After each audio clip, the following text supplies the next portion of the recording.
Muy bien, estamos con el mayor Ronnie Kaplan. Él es uruguayo y es portavoz en reserva de las Fuerzas de Defensa de Israel para la prensa hispanoparlante.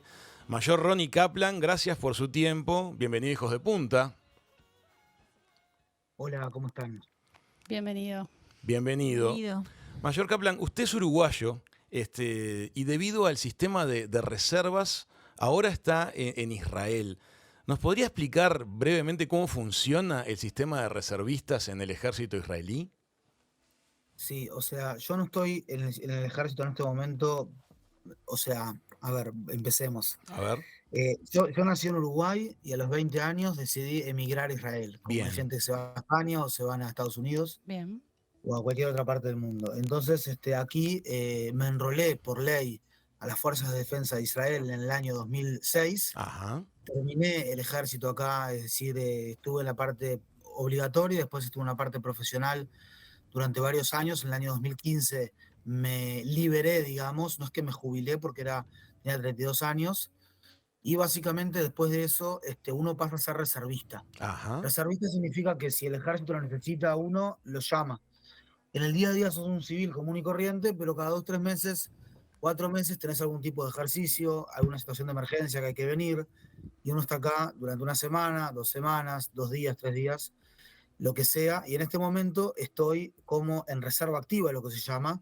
Soy un soldado más, soy uno de 350.000 soldados que hemos llegado a la reserva para esta guerra, y en los 18 años que estoy involucrado de una manera u otra con el ejército, en reserva activa o en servicio activo o en lo que sea, esta es la situación más compleja que yo, por lo menos de lo personal, he vivido.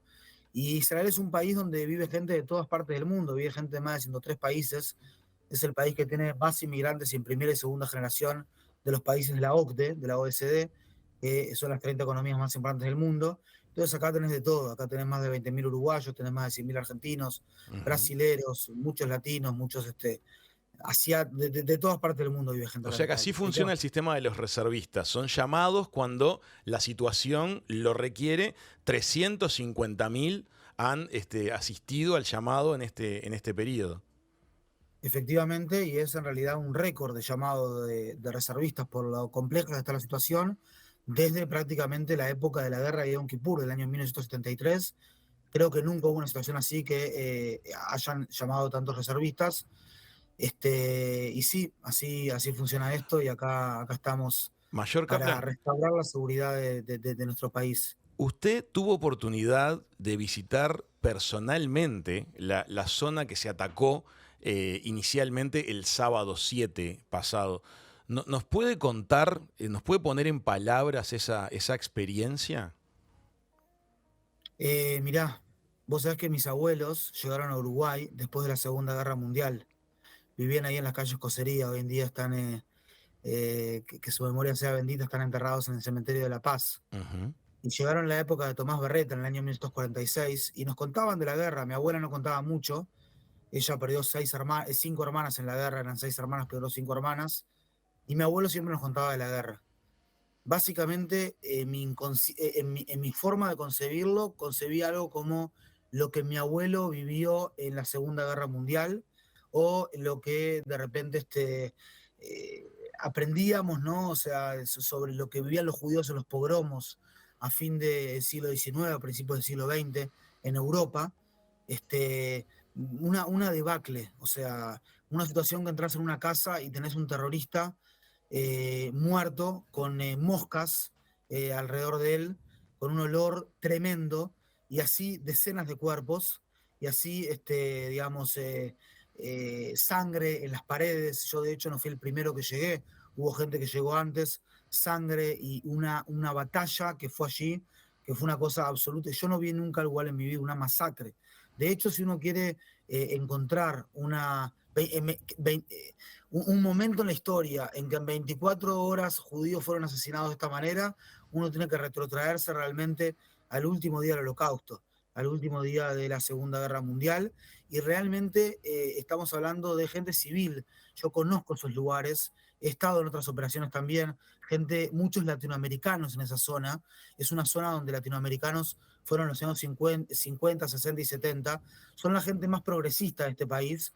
De hecho, muchos fueron en la época de las dictaduras, gente socialista que se vieron acá a Israel, a esos kibutzim, ¿verdad? Donde hay una forma de vida socialista, que la población de Gaza trabajaba en esos lugares, y sentí como un saqueo, una atrocidad, una situación de que cómo nos robaron esto, cómo pudieron hacer tal cosa, y también mucha rabia también de alguna manera por el hecho de que nos agarraron por sorpresa, y fallamos nosotros como Fuerza de Defensa de Israel. Yo en ese momento estaba de civil cuando pasó esto, pero fallamos en general, ¿verdad? Fallamos en nuestra concepción de la realidad. Y Mayor, ¿qué emociones despierta en uno cuando uno entra y ve ese panorama, esa situación? ¿Incomprensión o que se siente esa cosa como de irrealidad? Esto no está sucediendo, estoy viendo un sueño. ¿Se genera un deseo de venganza? No sé si viene por el lado de la venganza. A mí se me generan como varias sensaciones al mismo tiempo. Por un lado, uno ve las casas absolutamente quemadas, y en los estudios forenses a familias que murieron abrazadas con niños incinerados. Eso es una cosa. Por otro lado, también se le genera a uno mujeres también que les cortaron la barriga, mujeres embarazadas, acuchillaron y mataron a fetos y después asesinaron a mujeres que también en algunos casos fueron decapitadas. Historias también que uno escucha también antes de llegar, pero cuando ve la debacle allí. Pero básicamente no es un tema, no es un tema de venganza, sino más bien es un tema este, de pensar. O sea, mirá, a mis abuelos les pasó eso. A mi Entiendo. abuela le asesinaron 5 hermanas en la guerra. Y yo estoy acá, en este lugar, en un lugar de responsabilidad, 70 años más tarde, 80 años más tarde, y estoy en una condición distinta, porque en ese momento los judíos estaban en una condición que no tenían un Estado independiente. Y hoy en día, no gracias al Holocausto, sino a pesar del Holocausto, tenemos un Estado independiente, tenemos el monopolio del uso de la fuerza en términos de Max Weber, y también tenemos la posibilidad o sea, y trabajamos y operamos según el derecho internacional. Y en ese sentido, eso es lo que ha cambiado la condición de este pueblo en estos últimos 80 años, que en realidad sudamos esta camiseta, que es la camiseta color de oliva, y básicamente defendemos a nuestro país, y no solamente defendemos a nuestras esposas, a nuestras parejas, porque también mujeres en reserva, a nuestras hijas, a nuestros hijos, sino que también nos sentimos que estamos acá como primera línea de la lucha contra el terror en Occidente. Mayor Porque esto Kaplan, es... Adelante. tú estás en Israel, sos parte de la comunicación del ejército israelí en este momento. Quiero preguntarle si ustedes tienen conciencia de cómo también se está dando una guerra, un frente de batalla a nivel comunicacional en el mundo. Es decir, yo aquí estoy charlando con usted y al mismo tiempo tengo el chat del programa y estoy recibiendo mensajes que no están tan alineados con el mensaje de la defensa. Lo que hoy está sucediendo sobre Franja de Gaza es polémico. Es decir, la forma en la cual el ejército israelí ha reaccionado hasta ahora genera mucha polémica. ¿Cómo es su mirada respecto de la posición actual del ejército israelí ante la guerra con Hamas? Mira, yo creo que es cuestión de ver. Imagínate, mira, yo le quiero contar esto a los televidentes. Imagínese, televidente, que fulano mengano, ¿sí? Que no sea el caso de nadie, Ujú, que su vecino, que no sea el caso de nadie, repito, comprendo. lo quiera amenazar a usted constantemente y se define como anti usted. Su vecino está dispuesto a matar en nombre de Dios, y su Dios le dice: ser humano, vaya a matar al otro porque eso es una guerra santa, y es tu vecino. Vos le decís: Señor, usted o no cree en Dios o usted no es un ser humano, pero ¿cómo puede ser un Dios que lo llama a matarme a mí? Y vos tenés una reja en tu casa, pero el día que dejaste abierta la reja, a fulano y a mengano le violaron a la mujer, la asesinaron y la violaron luego asesinada también, como hubieron casos acá. Le tomaron los niños y los carbonizaron de una forma total, es decir, bebés carbonizados, y básicamente le rompieron todo lo que era porque no se supo defender en ese momento y no tuvo la capacidad, lo tomó por sorpresa eso. Yo quiero, eso es básicamente lo que vivió Israel en ese momento. Ahora, eh, nosotros frente a esa situación, lo que decimos es, no se puede vivir de esa manera. Tenemos que reaccionar y tenemos que devolverle la percepción de seguridad y la seguridad a nuestros hijos, a nuestra gente. Y para hacerlo es difícil, porque el estado del arte de los ejércitos en el mundo no siempre la tienen muy fácil con grupos terroristas que esparcen y que distribuyen sus assets militares, sus bienes militares, dentro de población civil. Entonces lo que hace las Fuerzas de Defensa de Israel es hacer todo lo que está dentro de sus posibilidades para disminuir el daño a civiles no involucrados en el conflicto y maximizar el daño a los terroristas. Por ejemplo, en las últimas 110 horas le solicitamos a los civiles de la zona de Gaza City, la zona del norte del país, que se vayan hacia el sur, que se evacúen. Son 11.5 kilómetros. Pueden hacer obviamente que es complejo irse de la zona del norte hacia la zona del sur. Pero básicamente en un cálculo más o menos rápido deben ser 60, 70 metros por hora que hay que movilizarse. Israel dice que quiere ingresar por tierra a la Franja de Gaza, pero está esperando que los civiles se evacúen, ¿sí? O sea, primero separar entre las partes. Segundo, constantemente la intención acá no es de ninguna manera hacerle ningún daño a civiles. Fíjese lo que pasó ayer, ¿no? Estamos en una guerra comunicacional, como bien dice usted, y ayer lo pudimos ver claramente. Sí. El día de ayer a las 18:59, la prensa le creyó al Hamas diciendo que Israel bombardeó un hospital. Uno mira y dice, pará, si Israel bombardeó un hospital, loco, yo me saco el uniforme y me paro. Es difícil la guerra y todo, pero un hospital... Yo fui parte personalmente de esa investigación.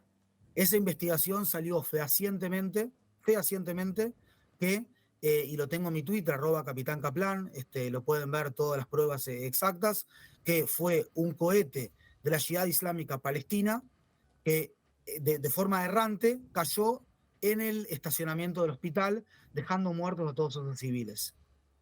Gran parte del mundo dice, pero pará, no, esto fue Israel, seguramente Israel bombardeó hospitales. No, bajo ningún concepto. Israel no bombardeó hospitales. Yo conozco este lugar y yo soy parte de este lugar. Me explico, como soy parte de Uruguay, soy parte también de este lugar. Comprendo. Mayor Kaplan, ahora bien, vamos a suponer o aceptar que las cosas sucedieron como usted lo describe. Tengo acá un mensaje que me llamó la atención. Le voy a leer este mensaje para me interesa su opinión. Dice, ok, acepto la hipótesis. El impacto del hospital no ha sido un impacto israelí. Pero no se puede negar que decenas de impactos sí lo han sido. Están bombardeando una ciudad que contiene civiles y eso está mal. Esto lo dice el oyente Sebastián. ¿Qué le respondemos? Primero que nada, que estamos dispuestos a terminar la guerra, Sebastián, si en este momento el Hamas devuelve 199 rehenes, entre ellos niños, mujeres, bebés, y estamos dispuestos a terminar esta guerra en este momento si el Hamas deja las armas. Pero Mayor Kaplan, ese mensaje, que creo que es muy significativo lo que acaba de decirnos, ¿no es el mensaje que viene emitiendo el primer ministro Netanyahu? ¿O no hay un claro mensaje de si vienen los rehenes, paramos el ataque? Recuérdeme, no solamente los rehenes, a ver, recuérdeme su nombre. Raúl. Raúl, mirá, Israel desde el año 1948 está establecida en este lugar, tiene un problema. Tiene un problema que en el momento que se declaró el establecimiento del Estado de Israel, gran parte de los países árabes acá dijeron, después de 3 años después del Holocausto, dijeron vamos a tirar a los judíos al mar. No reconocemos la creación del Estado de Israel, no reconocemos la existencia de un Estado democrático y judío en la mitad del Medio Oriente. Desde esa cuestión Israel tuvo que ganar guerras para, de alguna manera, que el mundo alrededor de él lo vea como un hecho consumado, y luego de que lo vieron fuerte, porque hay lugares donde solamente viéndote fuerte están dispuestos a hacer la paz, se hizo la paz con Israel. Israel venía ensanchando su círculo de paz y normalización con muchos países árabes, tú sabes, con Bahrein, con Marruecos, Sí. con Emiratos Árabes y casi firma la paz con Arabia Saudita. En el mismo momento que Israel va a firmar la paz con Arabia Saudita, ahí sale la peor invasión y atentado terrorista de la historia de este país, básicamente, y apoyado también por un país como Irán, que te hace lo que te hace. Entonces, básicamente uno ve a las claras que si Israel dejase las armas, pasaría 2 por 3 lo que pasó el 7 de octubre. Mientras que si los grupos terroristas dejasen las armas, rápidamente habría paz en este lugar. Yo llegué a este país después de estar ahí en el Sexo, en el Centro de Estudiantes de Ciencias Sociales en Martínez Trueba. Llegué a Ujú. este país para hacer la paz. Yo soy una persona de paz. Pero cuando leí la primera información de inteligencia que el otro te quiere asesinar, básicamente no te queda otra que en este lugar que el que quiere paz debe prepararse para la guerra. Mayor Kaplan, Entonces, le entiendo sí, porque además me puedo imaginar a alguien con la sensibilidad de un uruguayo, con la sensibilidad de alguien criado como nosotros, con nuestra vivencia, con este Estado democrático, con la paz entendida que tenemos aquí, teniendo la experiencia que usted tuvo el sábado 7, visitando la casa quemada, viendo los horrores que no quiero ni pensar lo que deben ser sus noches ahora cuando usted sueña. Pero le pregunto, las mismas emociones de dolor que usted sintió y de injusticia que usted sintió, ¿es razonable que la sienta la gente que ve en las redes sociales a que los bombardeos provocan los heridos y muertos que también están provocando? sin lugar a dudas, y en una guerra no hay ningún tipo de ganador. Y créeme que yo preferiría haber estado ayer en el Estadio Centenario cantando con mi familia. Seguro que sí. Pero lo que te quiero explicar, o sea, lo que quiero decir es que nosotros nos retiramos unilateralmente de la Franja de Gaza en el año 2005. No hay ningún tipo de ocupación israelí en la Franja de Gaza. En el año 2006 hubieron elecciones, ganó la Autoridad Nacional Palestina. En el 2007 el Hamas dio un golpe de Estado. En ese golpe de Estado que dio Hamas, en vez de recibir paz en la Franja de Gaza, recibimos decenas de miles de cohetes, atentados en restaurantes, en hoteles, en todo tipo también de, qué sé yo, ómnibuses, túneles terroristas que ingresaron a Israel. Yo quiero que, o sea, eso es lo que nos pasó acá en este lugar. Y la pregunta es, ¿cómo se puede vivir al lado de un vecino que te quiere asesinar? ¿Qué tenés que hacer? ¿Qué tenés que hacer si el vecino te quiere asesinar? Si el vecino no te reconoce en tu existencia. Y yo te digo lo que hace una sociedad que ama la vida y una sociedad que reconoce el valor de la vida y el valor de las democracias y las libertades. Lucha con ese vecino para que no mate a su familia. Porque el que es básicamente el que le tiene misericordia a una persona inhumana, a una persona que es salvaje, a una persona que le quiere asesinar a la familia y que no lo respeta, va a terminar siendo salvaje él y inhumano él con personas justas. Así Ma- funciona aquí en el Medio Oriente y básicamente está clarísimo que el dolor es grande, pero le quiero decir una cosa. Le quiero decir al televidente, quiero decir esto. Muéstreme una guerra en el siglo XX y en el siglo XXI, frente a todas las operaciones que ha hecho Israel, donde el porcentaje de muertos involucrados en el conflicto terroristas es más alto que en el caso de estos conflictos que tiene Israel, en el total de muertos, que es un dolor enorme hablar de esta manera, pero quiero ver un ejército que haga más que esto. Acá hay un tema también comparativo. A No ver. es algo tan simple, ¿me explico? O sea, si vos tomás todas las guerras del siglo XX y del siglo XXI Ujú. y analizás el porcentaje de muertos involucrados en el conflicto que están con Israel, que quisieron de alguna manera asesinar israelíes, etcétera, el porcentaje de las guerras israelíes, de los muertos involucrados, es muchísimo más alto.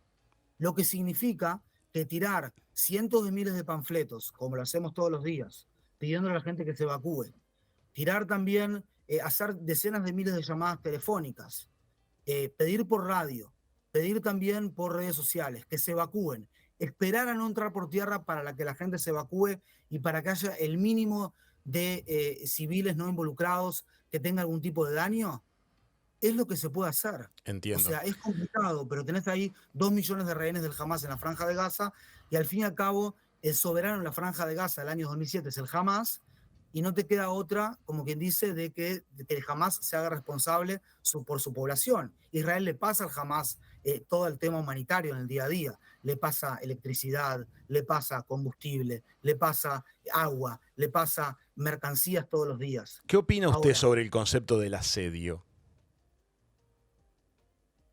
a qué se refiere con el concepto del asedio? Desde hace unos días se ha indicado que se corten esos suministros vitales que usted acaba de describir. Mirá, Eso ha sido mirá, cuestionado por la Comunidad Europea y también es una sí. preocupación del gobierno de Estados Unidos.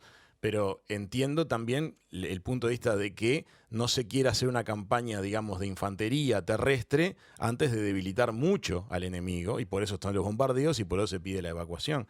Pero, ¿cuál es el punto de vista respecto del asedio concretamente? Porque hace Mira, algo humanitario. todo esto humanitario, o sea, yo no sé si ustedes sabían que en el día a día Israel se lo da a la franja al Hamas, al mismo Hamas, me explico, o sea, le da esa ayuda humanitaria en el día a día.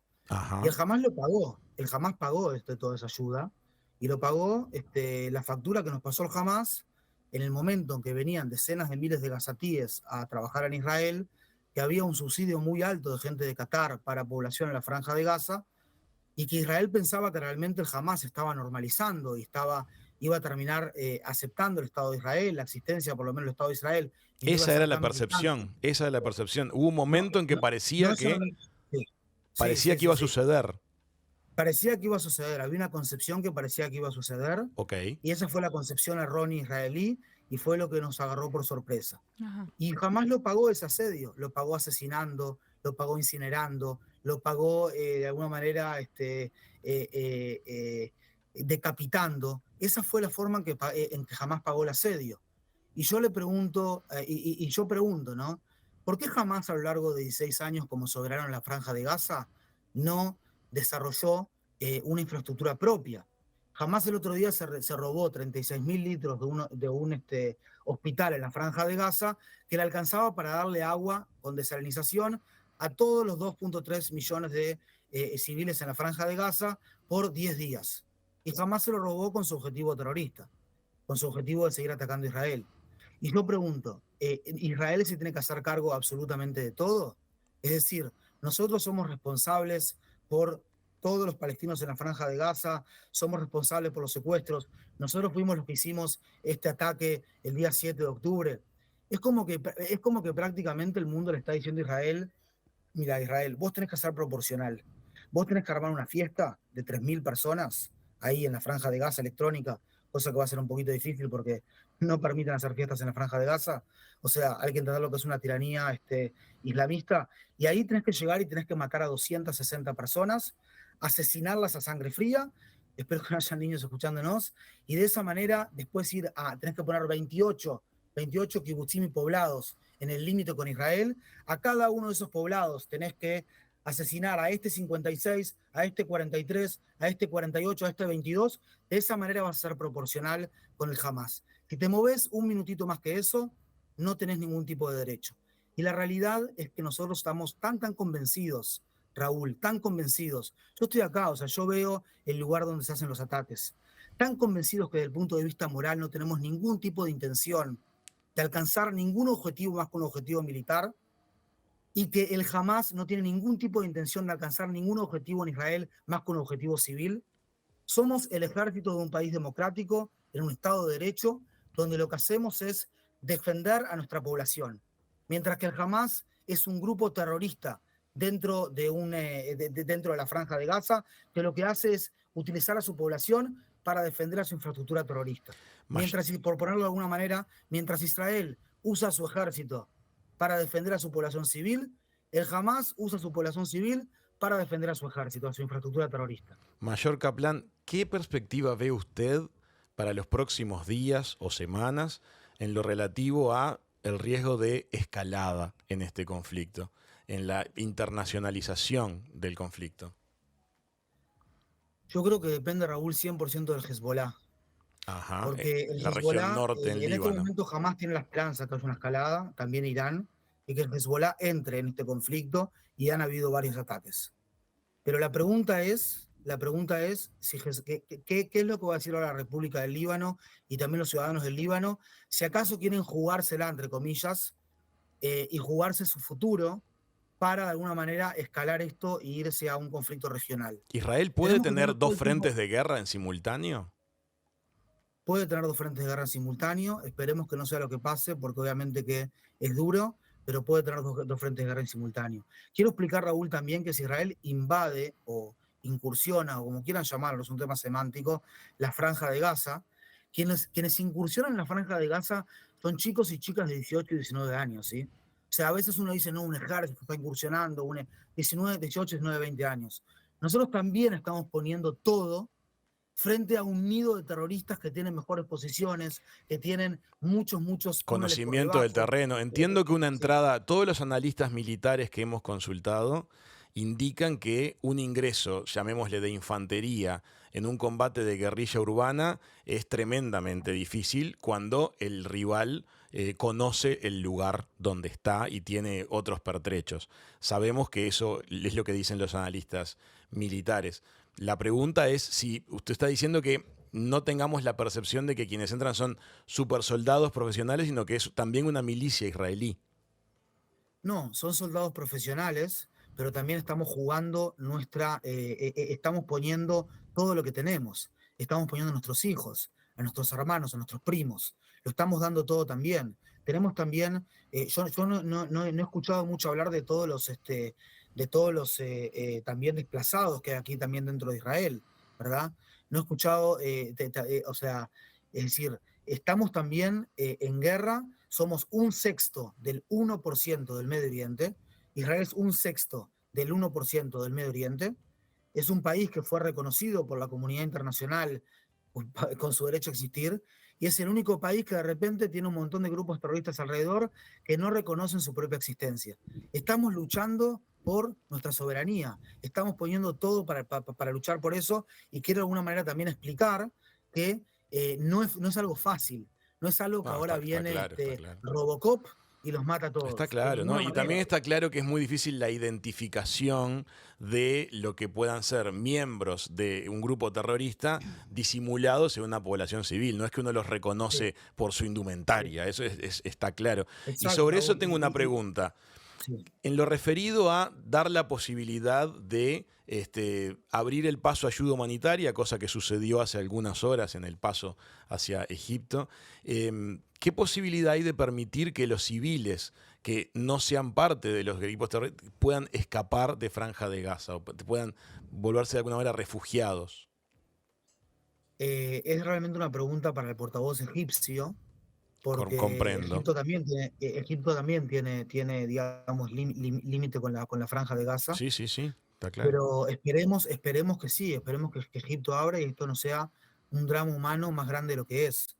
Con respecto también al tema del asedio, le quería preguntar también, Raúl, sobre ese tema, es Sí. si el mismo vecino que es un asesino, que te dice, che, no tengo el dinero, no tengo la forma de hacerlo, te pido que me pagues la electricidad, te pido que me pagues el agua, te pido que no me cortes el gas, te pido que me lo sigas pasando, y te hace lo que te hace. ¿Vos qué haces? ¿Le cortás la electricidad y el agua o se la seguís pagando? Entiendo el ejemplo, entiendo ese paralelismo que plantea usted, pero una cosa es entre dos personas y otra cosa es cuando tenemos a cientos de miles. Entiendo que son escalas Pero siento, distintas. pero Raúl, mirá, la franja de Gaza es del tamaño de Singapur. Sí, Singapur es un país que se desarrolló impresionantemente.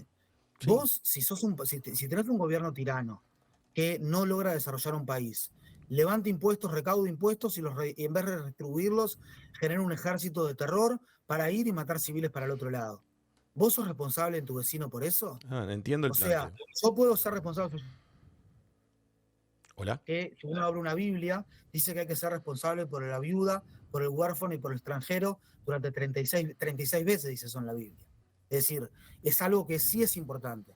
Y yo tengo grandes amigos y hermanos de la vida que son musulmanes que vivimos lado a lado en Jerusalén. Pero si tú me querés asesinar y yo no me defiendo, yo básicamente voy a terminar asesinado. Porque luchar contra el terror no es algo que es fácil, no es algo que es para nada fácil. Y el día de mañana van a estar por acá, van a estar por allá, y van a meter un atentado acá, van a poner un atentado allá, y básicamente vamos a perder contra un mundo que no es un mundo libre, que es un mundo que, perdón, sí. No, está claro. Completa el concepto, por favor. Está bien. Vamos, entiendo Nada, el planteo. es un mundo, ¿entendés? O sea, nosotros en nuestra civilización, ¿qué pensamos?